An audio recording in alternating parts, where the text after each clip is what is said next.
Ma palun lavale Sten Reimanni. Tema on reservmajor, kes täna on reservis, kuid kes on 20 aastat oma elust pühendanud julgeolekule ja Eesti kaitsesüsteemide loomisele. Tema taustal on 2 kooli süsteemse programmi loomine.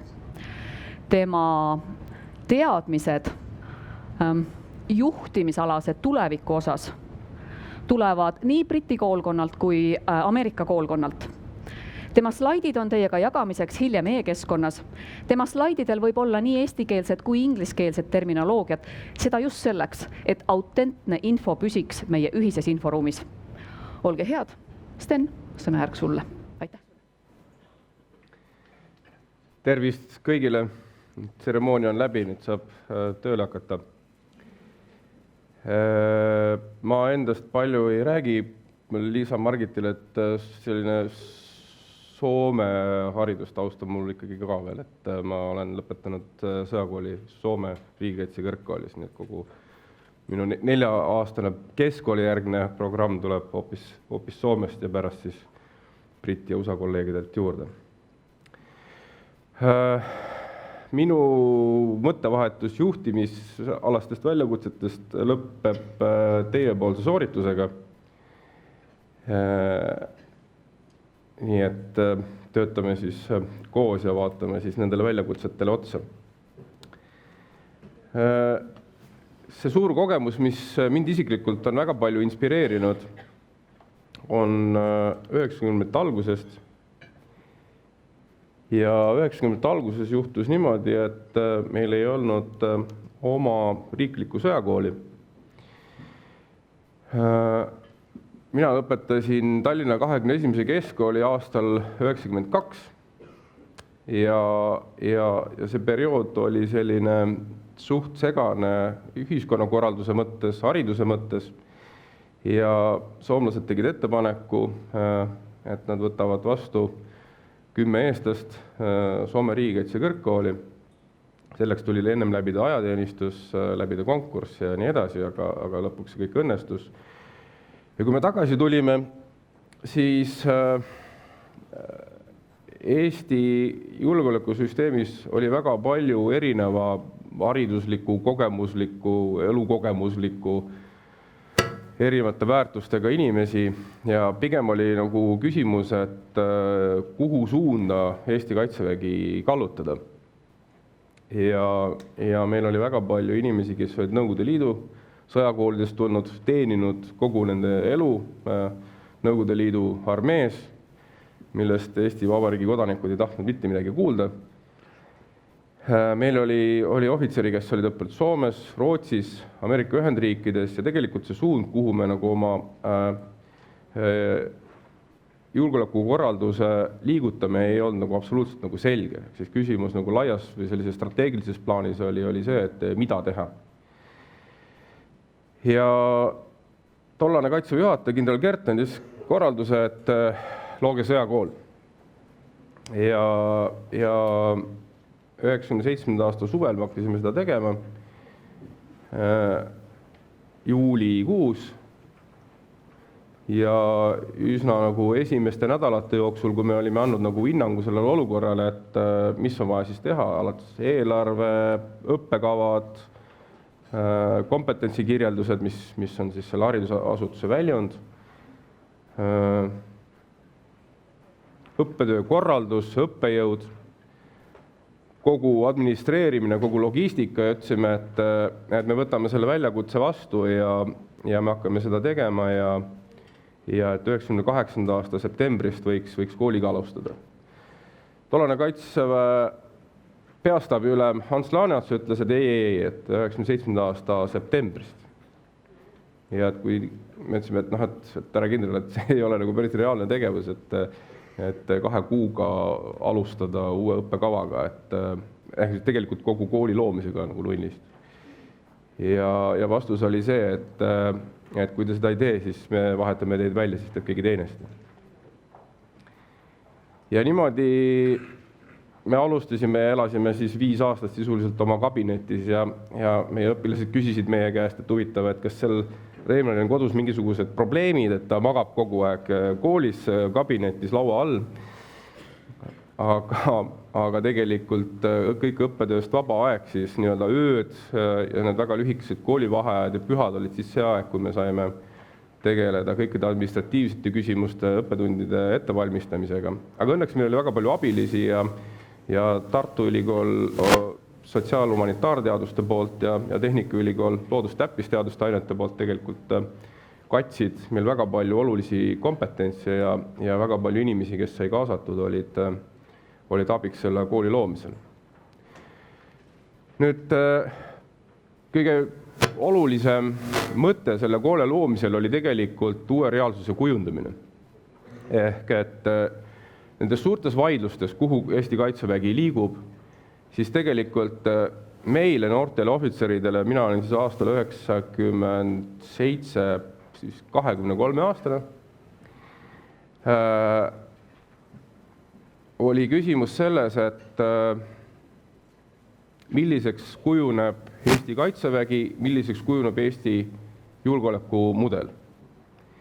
Ja meil oli selge, et minnes peastaapi või ministeeriumi, me ei suuda oma visiooni rakendada, sest neid inimesi, kelle kaudu me peaksime seda tegema, neid lihtsalt ei ole olemas. Sellepärast oli esimene samm Kaitseväe lahingukooli loomine, teine samm sõjakooli loomine ja sisuliselt sõjakooli esimese ja teise kursuse noorte ohvitseride pinnalt me saime hakata realiseerima seda oma visiooni läbi väeosade, ehk siis läbi nende kooli lõpetajate. Kõik, mis me sellest koolist nagu neile kaasa andsime, siis tegelikult rakendus hiljem läbi meie nii-öelda arengukavade, läbi uute õppekavade, aga see tegelikult andis väga palju suunda ajateenijate harimisel, allohvitseride harimisel ja ohvitseride harimisel. Ehk siis tegelikult esimesest päevast peale selle kooli loomise mõte oli uue reaalsuse kujundamine. Ja nii palju, kui mina olen sellest ajast kokku puutunud, eelkõige siis juhtide arendamisega, on see minu käsitlus olnud ikkagi nii-öelda siis hariduskorralduses uue reaalsuse kujundamine, ehk siis see vaade on olnud kogu aeg ette mitte vähem kui 6, 7, 8, 9, 10 aastat. Ja selle kooli loomine iseenesest ei olnud kerge. Tollane kaitseminister ütles, et see kool luuakse üle minu laiba. Õnneks ta jäi ellu, aga valitsus toetas kooli loomist ja kool siis nii-öelda juriidiliselt asutati 98. aasta märtsis valitsuse määrusega. Mina siis valitsuse määrustest midagi väga ei teadnud, sellel ajal oli olemas küll internet, ma läksin internet, vaatasin, et määrus ja siis ütlesin, et kirjutatakse, et luua kool ja see läbis siis paar asutust, peastaabi ja Kaitseministeeriumi, tulid mõned muudatused juurde, sõjakooli asemel seal kirjutati juurde kõrgem, ja tegelikult see nime poolest sai siis asutatud, nii-öelda taasasutatud eelmise vabariigi aegne kool, siis Kaitseväe ühendatud õppeasutused. Aga ainuke asi, mis meid nagu aitas selle realiseerimise juures, oli põhimõttekindlus ja selle oma väga tugeva visiooni realiseerimine ja see on aidanud mind hiljem muudes väljakutsetes, kui on vaja opereerida erinevates sõjapiirkondades või minu viimaste tegemiste juures luua ettevõtteid nullist, siis tegelikult selline arusaamine, et tugeva kontseptuaalse arusaamise juures, tugeva visiooni juures on kõik võimalik. Aga nendes väärtustes peab olema nagu ise nagu väga-väga kindel, sest et eriti uute asjade loomisel või millegi muutmisel takistusi on tegelikult palju ja sugugi ei ole see nii kerge iseenesest mõistetav, et kahjuks tuleb teha väga palju selliseid asju, mille kohta enamus inimesed ütlevad, et see ei ole nagu mõistlik plaan või selle realiseerimine ei ole tõenäoline. Aga mingist hetkest me saime kogu selle kooli nii-öelda positiivsesse võtmesse ja ma arvan, et igasuguse organisatsiooni nii-öelda kas siis loomise või tuunimise arendamise juures see positiivne momentum on ülioluline, sest edukaid toetavad kõik kui mingi asi on nii-öelda negatiivses võtmes või ta on nii-öelda raskustes, siis on jalaga togijaid ja kommenteerijaid väga palju. Kui meie alustasime, siis toetajaid meil praktiliselt ei olnud.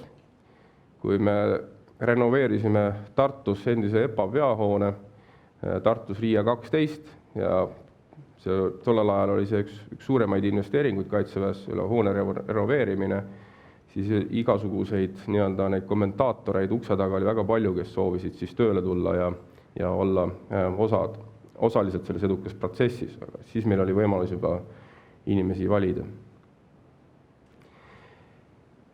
Et see suur väljakutse on mind väga palju inspireerinud ja see väljakutse minu jaoks kestis 5 aastat ja see oli suhteliselt raske. Ja ma arvasin, et ma rohkem selliseid asju ette ei võta.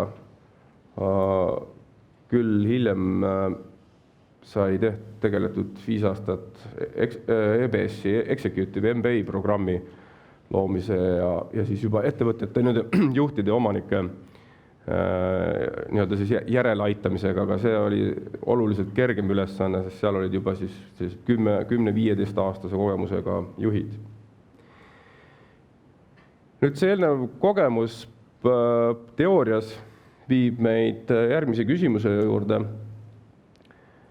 Ehk et kui me vaatame sellist äristrateegia ja julgeolekupoliitika teooriat, siis need juhtimistasandid on suhteliselt sarnased. Ja strateegilisel tasandil me tegelikult peame enda käest nii-öelda küsima esiteks, et kas see valdkond, kus me tegeleme, on õige ja kas me selles valdkonnas nagu tegeleme õigete asjadega. Valdkonniti on selle konteksti modelleerimise, infokogumise metoodikad väga erinevad.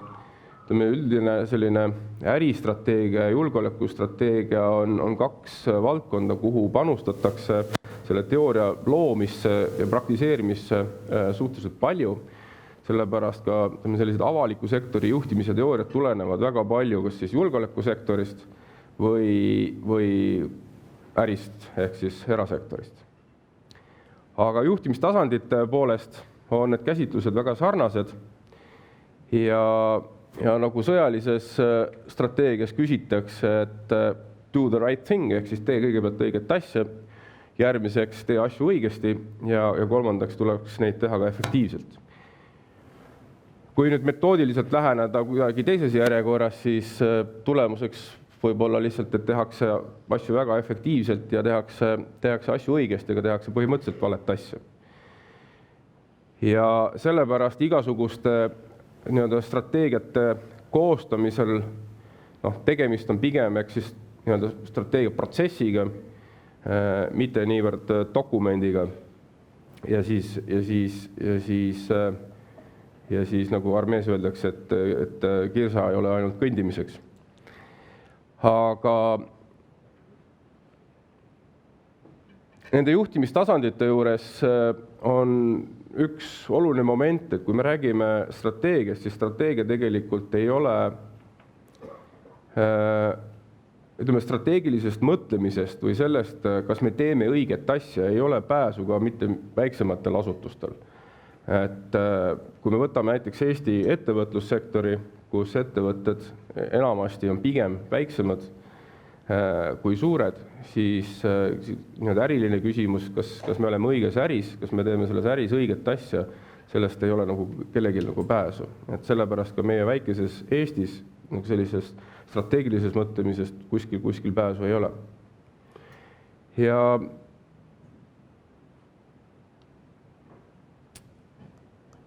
Ja kui me nüüd vaatame sellise kaasaegse avaliku sektori juhtimisvõtteid, siis üks üsna suur mõjutaja avaliku sektori metoodikas on olnud ka meie väljakutsed julgeolekusektoris. Kui tuua siit haridussektorist üsna erinev näide, võtame meie viimased konfliktid, globaalsed konfliktid, Iraak, Põhja-Aafrika, Lähis-Ida, Afganistan, siis nende konfliktide manageerimise juures on olnud suured koalitsioonid. Iraagis 32 riiki, Afganistanis 36 riiki. Need riigid on kõik meile tuttavad, me oleme ise olnud üks nendest ja nende suurte konfliktide planeerimisel on pandud ka radikaalselt puusse. Mis tekitab nagu küsimuse, et kui mingi asi tundub meile nagu väga objektiivne ja kui neid strateegilisi eesmärke jagatakse ka rahvusvahelises koalitsioonis väga jõuliselt, siis see ei tähenda, et need on õiged. Sellest Iraagi sõda on vast kõige parem näide, kus mindi siis tegelikult kukutama Saddam Husseini juhitud baaspartei režiimi. Siin mõned tundmatuks jääda soovivad väga kõrged riigijuhid ja poliitikud ütlesid, et see on jalutuskäik rohelusse. Ja reaalsusesse kujunes 360 kraadi konventsionaalseks sõjaks, sest et see, mis seal tegelikult siis pärast selle režiimi kukutamist ees ootas, oli hoopis teistsugune reaalsus. Ehk siis need planeerimise metoodikad, informatsiooni kogumise metoodikad osutusid mitte toimivateks.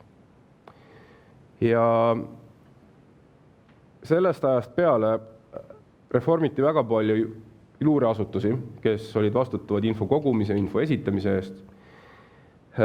Peale julgeolekuasutuste reformi tuli Araabia kevad üllatuslikult, keegi ei osanud jälle seda ette näha. Ja ilmselgelt oli siis küsimus, et kogu strateegiate koostamise ja operatsioonide planeerimise metoodikas on väga suur viga. Ja Ameerika Ühendriigid ja britid kujundasid ümber oma strateegiate koostamise metoodikat, kus rõhuasetus oli sellel, kuidas mõelda, mitte sellel, mida mõelda. Ja ingliskeelne väljend understanding leidis doktriinides koha eespool igasuguste plaanide koostamist. Ehk siis kokkuvõttes kõigepealt understanding ja siis alles konkreetsete plaanide juurde. Nii julgeolekusektoris kui erasektoris on valitsenud kaks suurt dilemmat. Üks on HIPPO ja teine on Big Data. Mis asi on HIPPO?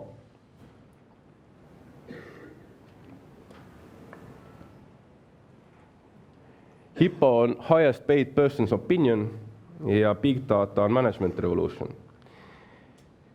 Ehk et siin tegelikult see väljend on küll natuke utreeritud, aga sisuliselt see väljendab nagu küsimust, et kas strateegilised eesmärgid määratleda intuitiivselt või teha seda andmeanalüüsi ja faktide põhiselt. Mis tänapäeval on väga suur raskus, on see, kuidas faktidest saada informatsioon, informatsioonist teadmine, teadmisest mõistmine ja mõistmise põhjal teha siis plaanid ja strateegilised otsused. Ja see on väljakutse absoluutselt igale asutusele, igale organisatsioonile, igale riigile ja rahvusvahelistele koalitsioonidele. Et see tundub just nagu lihtne protsess, reaalsuses on see üsna keeruline. Ja ikka pannakse puusse. Et see, et puusse pannakse, see pigem nagu ärgitab meid mõtlema, et kuidas saab paremini. Nüüd ma olen tegelenud viimastel aastatel palju nii operatiivplaneerimisega kui ka strateegiate koostamisega nii avalikus sektoris kui eraettevõtetes. Ja ikkagi küsitakse, et tule räägi, et anna see metoodika, et kui me siit nagu riburada pidi hakkame minema 1, 2, 3, et me jõuaksime siis nagu selle õige lahenduseni. Kahjuks on niimoodi, et mida pikemalt me oma visioone ette koostame, mida avatumad me oleme strateegilistes ambitsioonides, seda vähem on konkreetseid tööriistu. Ehk siis strateegilise mõtlemise puhul on tegemist eelkõige mõttemudelitega ja ühtegi sellist konkreetset metoodikat, et me võtame nii nagu tehakse Soomes, nii nagu tehakse Ameerikas või brittide juures, me Eesti puhul rakendada üks ühele ei saa. Eesti riik on unikaalne, Eesti rahvas on unikaalne, teist sellist rahvast ei ole. Meie väljakutsed, meie kontekst on väga erinev. Milline see kontekst on, millise väljakutse me endale püstitame, see on eelkõige meie enda otsus. Kui me vaatame strateegia planeerimise metoodikat, siis sellist Eesti Vabariigi strateegia planeerimise teooriat, teaduslikku teooriat ei ole olemas. Ehk siis kokkuvõttes ei ole mitte mingisugust muud väljapääsu, kui selle metoodika me peame ise kujundama vastavalt probleemile. Või siis valima need õiged tööriistad või need olemasolevad tööriistad, neid kombineerima ja nendega katsuma siis edasi minna. See nüüd viib meid küsimuse juurde, et mida me siis lõpuks ikkagi juhime. See, mida me nagu igapäevaselt oma töös tegemistes juhime, on tegelikult ikkagi nagu tuleneb organisatsiooni eripäradest. Et me ei saa öelda, et juhtimine tänapäeval käib nii, et me juhime struktuuri või me juhime ainult protsessi, me juhime võimekust. Kui me võtame selle sõdimise lahingu näite, siis lahingu puhul on ju küsimus selles, et me kavandame endale mingisugused eesmärgid, mis siis sellises NATO terminoloogias on siis desired end state, ehk mis on see lõpptulemus, kirjeldame seda lõpptulemust ja sinna on vaja siis jõuda. Kuigi meil on üksused, üksustel on ülemad, üksustes on allüksused, allüksuste ülemad, siis põhimõtteliselt me ju juhime protsessi, me juhime kogu seda julgeolekukeskkonda ühest situatsioonist teise. Me juhime puhtalt protsessi. Minu jaoks, kui ma olen tegelenud siis noorte inimeste kasvatamise või kujundamisega, siis minu jaoks on olnud see alati protsess. Meil ei olnud 90 alguses mingisugust struktuuri polnud olemas, seda asutust polnud olemas. Ma ei saanud juhtida mingisuguseid kastikesi või klotsikesi, kuigi nende kastide joonistamisega on Eesti avalikus sektoris väga palju vaeva nähtud. Aga need struktuurikastikesed või need võimekused, mida sellel hetkel vaja oli, me pidime ise kujundama. Ja meie kõige suurem mure oli see, et kui noormees tuleb 18-aastane keskelt läbi, vahel 25-aastane või sinna kanti kuhugi. Ja meil on aega 3 aastat või 5 aastat, et see juht kujundada sisuliselt teistsuguseks inimeseks.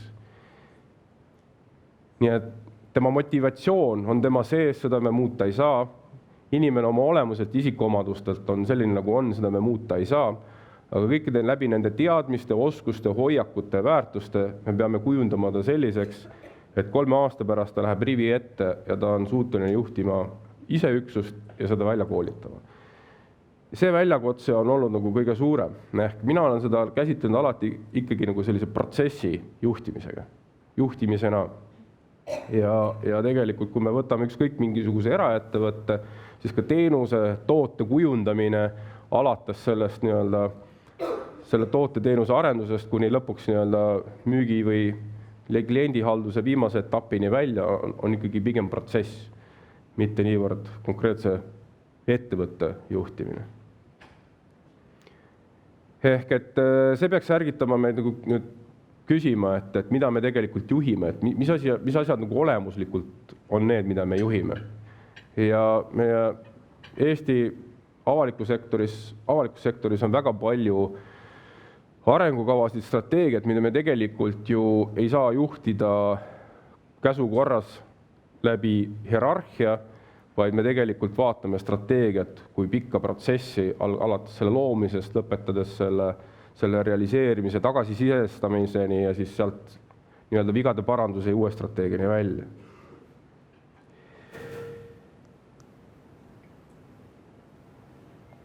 Üks suur küsimus nüüd nende plaanide realiseerimisel on alati olnud see, et kui jõulised me peaksime selles protsessis olema ja kui vaadata selliseid väiksemaid kooslusi, meeskondasid, gruppe, kas meie fookuses peaks olema selline sotsiaalselt hästi sidestatud grupp või tulemusele orienteeritus. Seda väga palju küsitakse ja ma ei puudutaks siin grupidünaamika teooriaid, pigem jagaks oma kogemust, et kui te vaatate nüüd seda pilti ja neid poisse, siis neid noormehi, siis need noormehed on sellised, kus siin kõige vasakul pool on tegemist siis sõjakooli lõpetanud ohvitseriga, on siis noorem ohvitser ja ta on rühmaülem ja seal taga tegelikult on rühma juhtkond ja osa siis jaost. Paistab üks veel Briti vormiga võitleja, kes tegelikult on Gurkha pataljoni sidemes, nii et ta on hoopis pärit Nepaalist ja saanud oma sõjalised teadmised Suurbritannia armees. Ja see pilt on tehtud lahingute vaheajal, kui te nüüd küsite nagu sama küsimuse, et kas see meeskond oleks nagu toimiv, kui see ei oleks sotsiaalne grupp, kui need inimesed ei saaks omavahel väga hästi läbi. Või kas see grupp toimiks, kui nad ei oleks tulemusele orienteeritud. No, ütleme nii, et kui nad ei oleks tulemusele orienteeritud, siis nad saaks järgmises lahingus surma. Kui nad ei oleks sotsiaalselt tugev grupp, siis nad ei püsiks koos. Sest siin juhtimine toimub eelkõige väärtuste põhiliselt ja sealt edasi tulevad siis taktika ja protseduurid. Aga nende ühiste väärtuste kandmine on igasuguse õnnestumise aluseks. Ehk et pigem nende nii pehmete kui tugevate juhtimisvõtete vahel ei ole omavahel vastuolu, vaid neid tuleb kultiveerida mõlemaid korraga. Ja rasked olukorrad on õpetanud seda, et kui olukorrad on väga keerulised ja neid on vaja lahendada väga kiiresti, siis korraldusel tuleb anda väga konkreetselt. Vasak pool, parem pool, sina sinna, sina tänna, nüüd et seda, kolmandat. Aga neid käsklusi ja korraldusi saab anda, kui see tugineb varasemale sotsiaalsele kapitalile.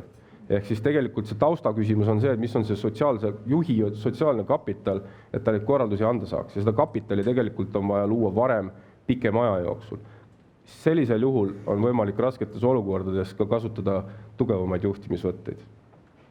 Kui seda sotsiaalset kapitali all ei ole, jagada korraldusi, millega kõik nagu ei ütleme niimoodi, et võivad nagu sisuliselt nõus olla, aga nad ei ole nagu selle juhiga kuidagi sidestatud, siis see juht võidakse väga kiiresti pikalt saata. Vähemasti lahingus.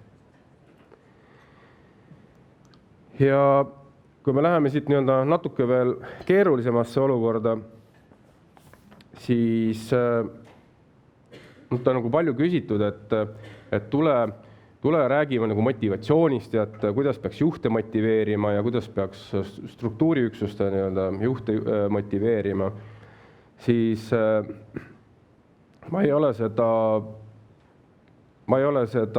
üldjuhul nagu teinud, et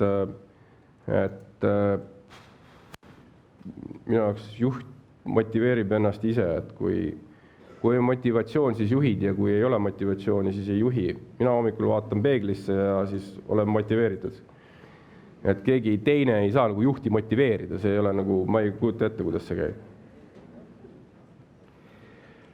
Aga kui me võtame siit karmima näite, ehk siis vaatame neid sõdurid ja küsime, et miks nad seda teevad, siis üks asi, mis motivatsioonile nagu kaasa aitab, on see, mida inglise keelest eesti keelde tõlkides nimetatakse sidususeks. Inglise keeles siis bonding. Ja Ameerika Ühendriikide militaarpsühholoogia instituudi on seda uurinud, et mis on siis see, mis paneb neid sõdureid sõdima või mis paneb neid nagu olukorda, kus nad on nõus lahingusse minema, nad lähevad sinna, hea meelega on nagu liialdatud öelda, aga nad teevad seda efektiivselt.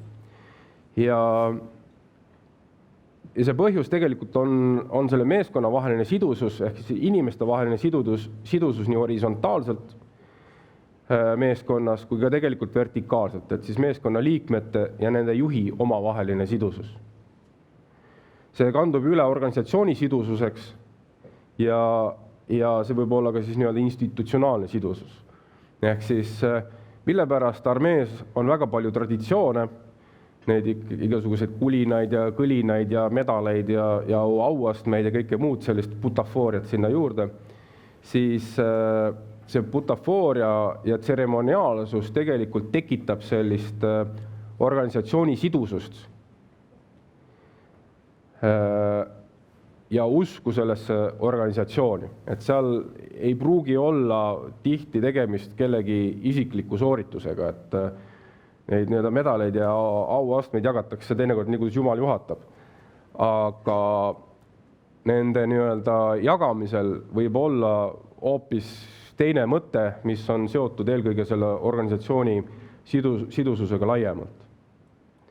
Kui see sidusus on tugev, siis on organisatsioon hästi juhitav. Ja kui see sidusus on nõrk, siis on organisatsioon raskesti juhitav.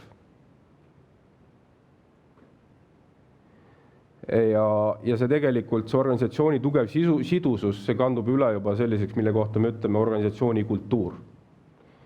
Ja kui see kultuur on tugev, siis ta on pikk ja jätkusuutlik, ehk see sidusus on pikk ja jätkusuutlik. Et ja ma nüüd oma isiklikust kogemusest ütleks, et olen näinud Tallinnas selliseid haridusasutusi küll, kus organisatsiooni sidusus on tugev, see organisatsiooni kultuur on tugev ja kandunud üle põlvede väga hästi. Et siin ma arvan Eesti ja Tallinna näitel on häid momente.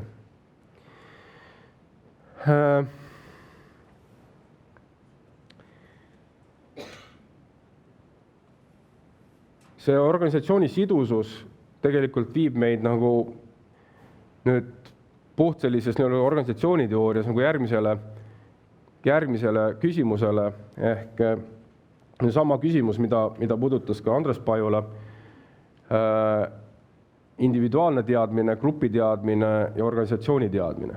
Nüüd, kui me võtame näiteks mingisuguse uue arengukava, strateegia, plaani, kas asutuses sees või asutustes laiemalt, siis individuaalne teadmine on hea teadmine. Ehk siis me oleme teinud põhjaliku analüüsi, loonud adekvaatse konteksti, seadnud adekvaatse visiooni, koostanud sellele hea strateegia, adekvaatse rakendusplaani ja me oleme ise väga targad, siis sellest on suht vähe kasu.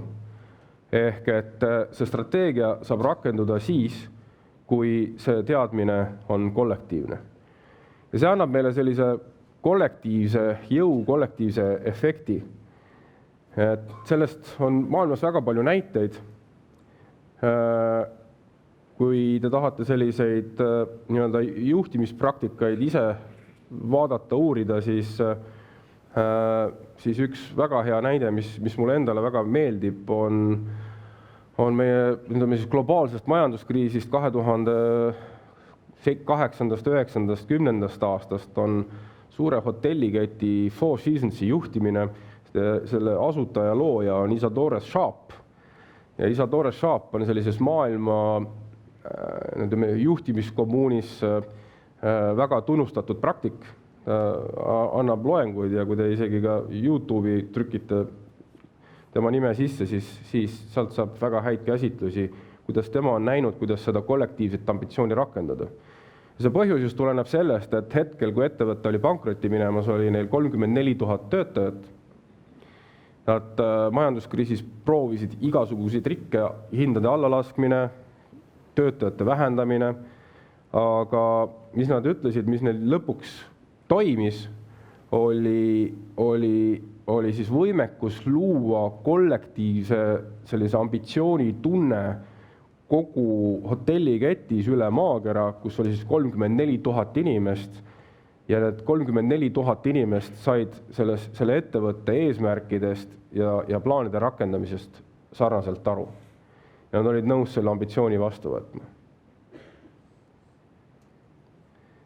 Ja sellise kollektiivse ambitsiooni või kollektiivse teadmise loomine ja sellega edasi minemine ja kui sealt hakkavad tekkima sellised nii-öelda edu näited, siis see on nüüd see moment, kus ettevõtte või organisatsioon on positiivses võtmes ja kus see juhtimine muutub juba iseenesest juba kergemaks. Aga selle positiivse momentumi loomine iseenesest vast on palju suurem väljakutse, palju keerulisem.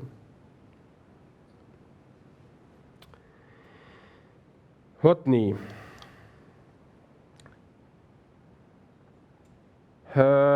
Tänase päeva kontekstis lugesin dokumenti Tallinna haridusstrateegia 2020-2030. Mulle see dokument väga meeldis, ma lugesin kohe, lugesin kiiresti ja mitu põhjust, miks see mulle väga meeldis, me nende punktide juures üldse ei peatu.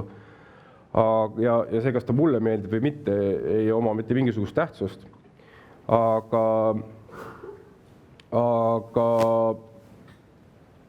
ka ise nagu 4 lapse vanemana mulle ikkagi see dokument väga meeldis. Et kui kõik oleks nii, siis oleks ju päris hästi. Aga minu 4 last käivad või on käinud 5 erinevas koolis ja kui me ka tänast päeva ette valmistasime, siis ma sain aru, et tegelikult ju lähtekohad asutustel selle strateegia rakendamisel on väga erinevad. Et mul kuidagi esimesena tekkis nagu mõte, et selle strateegia rakendamine iseenesest ei pruugi olla väga lihtne. Aga see on muidugi teie mure. Nüüd selle sama strateegia rakendamise juures lihtsalt on üks pisikene väljakutse, et seda strateegiat me rakendame ikkagi peamiselt läbi inimeste. Ja ma tegelesin just äsja viimased 2 kuud Riigikantseleiga, kus meil oli hea koostöö siin strateegiate, ütleme siis, strateegia käsitluste jagamisel ja strateegia rakendamisel üks väljakutse, mis me nagu leidsime, oli eelkõige strateegia rakendamine läbi inimeste. Ja ka olukorras, kus me otseselt võib-olla ei saa inimesi juhtida, vaid me saame teha siis läbi selle kollektiivse teadmise, läbi selle kollektiivse ambitsiooni. Mis nüüd eraettevõtete puhul tehakse, on muidugi palju lihtsam, ehk siis, et osanikud lepivad kokku ambitsioonis ja selle ambitsiooni rakendamiseks siis kirjeldatakse visiooni ja seda strateegiat. Selleks, et seda strateegiat rakendada, koostatakse juhi profiil. See juhi profiil ei pea olema pikk, aga oluline on see, et see juhi profiil suudaks ellu viia selle ambitsiooni. Kui enne muisse öeldi, et kommunismi rajatakse nende inimestega, kes meil on, siis osaliselt võiks sellega ju nõus olla, sest et oma plaane me ikkagi rakendame ju mingisuguste inimestega. Meil ei ole võimalus kõiki inimesi nagu välja vahetada või kuskilt palgatada nagu lõpmatuseni uusi või meil ei ole aega oodata, et kujundada neid inimesi kuidagi nullist teistsuguseks. Aga mis on nüüd paratamatu, mis siis eraettevõtetes tehakse, on nende inimeste potentsiaali hindamine, ehk siis tänase potentsiaali hindamine ja selle pinnalt tekib meil nii-öelda siis vahe selle juhi profiili tänaste võimekuste juures ja see vahe on siis vaja täita läbi nende juhtide arendamise, selleks, et see ambitsioon rakenduks. Siin on loomulikult töö on tellija materjalist, ehk et need juhid oma olemuselt on eksisteerivad juhid.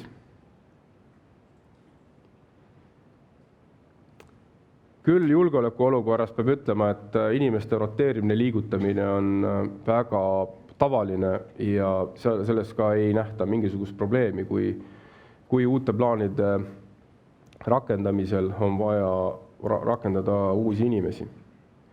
Siin on üks näide jällegi erasektorist, kus 3 maailmas tuntud personalikuru analüüsisid 30 000 juhti ja 30 000 juhi puhul siis kõigepealt kirjeldati neid kompetentse, mis juhtimissituatsioonis on oluline.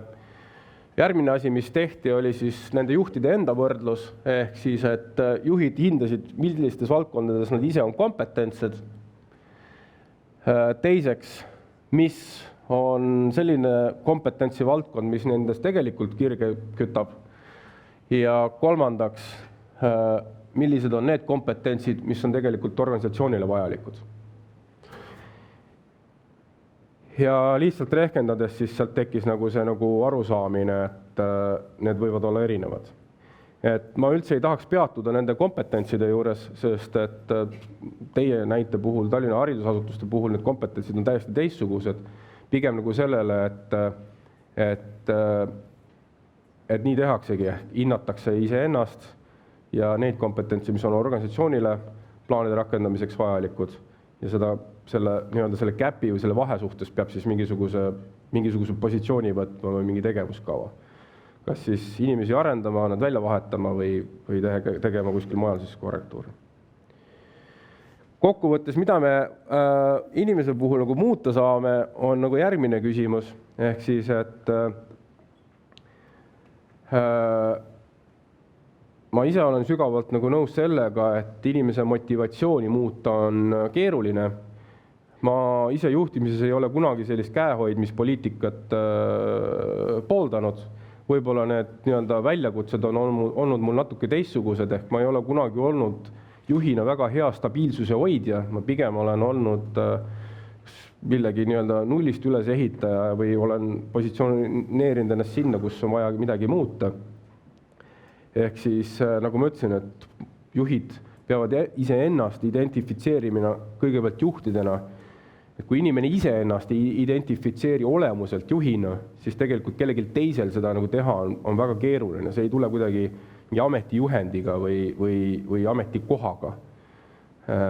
Et seda hinnangut peab ikkagi iga inimene iseendas andma, kas ta on juht või mitte. Aga oskused ja teadmised on õpitavad, et nendega ei ole muret. Juhtimistasandid on järgmine teema, millele ma soovitaks tähelepanu pöörata. Ehk siis, kui teie kolleegide hulgas on inglise keeles highly capable individual, siis see ei tähenda kindlasti seda, et ta on hea meeskonnajuht või ta on hea executive. Need on kõik väga erinevad küsimused.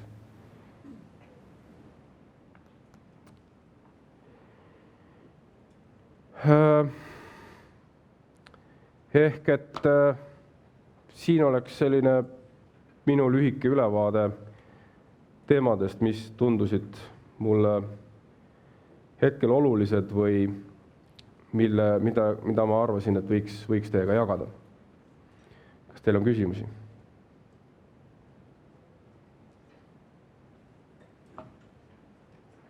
Olge head, palun saal, kas on küsimusi ja ma tulen mikrofoniga, siis kuulevad ka need, kes on videos.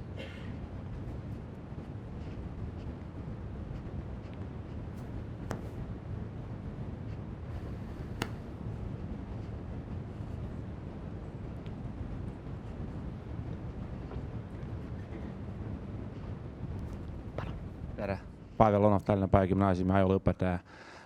Üks küsimus Kaitseväe kogemusest, kui olin ajateenistuse läbinud, siis oleme seal erinevaid operatsioone harjutanud, missiooni ja siis mul on tekkinud alati üks küsimus ka teile kui Kaitseväe esindajale, et mida teha, kui juht annab käskluse ja sa tead, et see viib vales suunas, aga ta ikkagi nõuab, et sa pead seda täitma. Ja sa pead seda, eriti Kaitseväes seda täitma, kuigi sa juba tunned, võib-olla sa aimad, et see on vale käsk ja see käsk tegelikult tulemuseni ei vii, vaid hoopiski sinu jao või rühma surmani. Ma arvan, et seda peaks kohe kommunikeerima. Et normaalne meeskond toimibki niimoodi, et kui sul on teine informatsioon, sul on teine käsitlus, siis sa pead seda kohe ütlema. sest et kui sa nii-öelda ütled just nii ja paned täiskäigul edasi, siis nagu sa ütlesid, et see on ju ohtlik kogu meeskonnale.